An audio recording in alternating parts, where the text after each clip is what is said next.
A trader claims to sell flow at a profit of 47%, but also dishonestly uses a weight which is 8% less than what is mentioned on it. Find the total percentage of profit earned by the trader.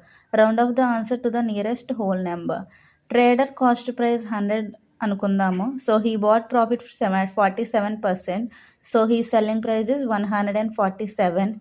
He is using dishonestly weight is 8% less, so 100 minus 8 is 92, and he is showing the weight is 100, so 100 we wrote.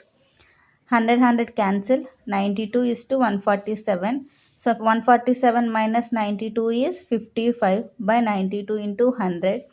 Two table లో 92 46 times 150 times cancel.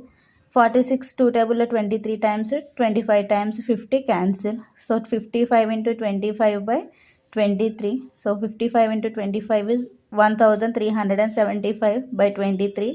23కి టేబుల్లో 1375 అనేది 59.78 times cancel అవుతుంది, ఇంకా ఎక్స్ట్రాగా ఉంది. So it is nearest to 60 value. So 60% is the answer. It is in option A. Thank you.